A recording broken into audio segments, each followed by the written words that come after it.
இப்பொழுது எம்பெருமாள் நமக்கு அற்புதமாக அன்றைக்கு அந்த சான்றோர் மக்களிடத்தில் ஐயா சொல்லுகின்றார். அதாவது நீங்களே இந்த 7 அம்மைமார்களுடைய கையையும் பிடித்து தாருங்கள், திருமணம் செய்து கொள்ள என்று சொல்ல, அப்பொழுது சான்றோர்கள் மக்கள் சொன்னார்களாம், ஐயா முன்னமே தாங்கள் அவர்களுக்கு கணவர் தானே, எப்படிதான் நாங்கள் கையை பிடித்து ஈயே என்று கேட்கின்ற பொழுது, இவ்வுலகில் அகதார இகழை, இந்த இகழை திருக்கல்யாணம் என்பது ஜீவ பிரம்ம ஐக்கியம். அதாவது இறைவன் ஒருவன் ஆண் நிலையில் பரமாத்மாவாக இருக்கின்றான், நாம் எல்லோரும் பெண் நிலையில் ஜீவாத்மாவாக இருக்கின்றோம். நம்மையும் ஐயா என்ன செய்யுமா, இகழை திருக்கல்யாணம் புரிந்து கொள்ள வேண்டும். அதாவது இந்த ஆன்மாவிற்கு பலன் கொடுக்கக்கூடிய நாள் இன்றைக்கு. அதனால அம்மைமார்கள் ஐயாவோடு என்ன செய்யறாங்க, ஒளி நிலையில் இணையக்கூடிய வாசகம்.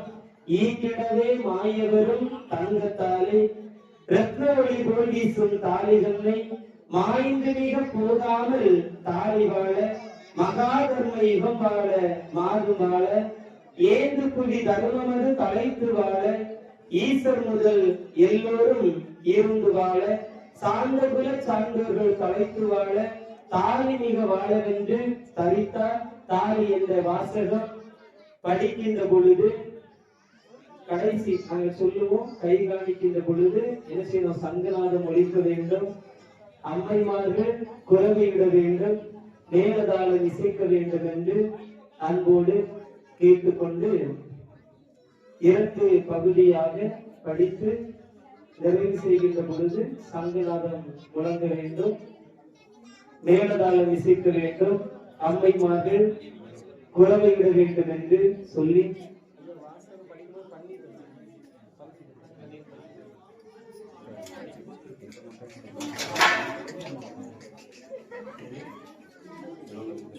படிச்சு முடியும் போது பன்னீர் எல்லாம் இதை படிப்போம்.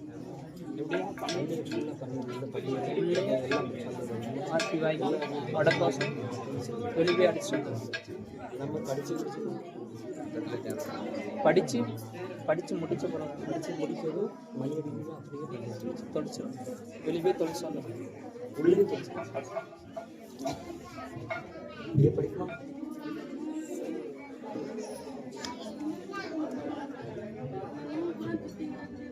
ஏந்திடவே மாயவரும் தங்கத்தாலே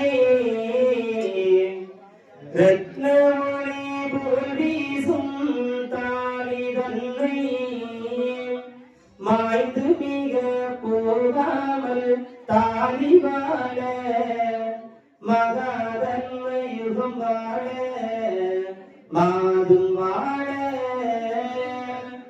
ஏந்து புலி தர்மமது தலைத்து வாழ, ஈசர் முதல் எல்லோரும் இருந்து வாழ, சார்ந்த குல சான்றோர்கள் தலைத்து வாழ, தாலி மிக வாழவே தரித்தார்.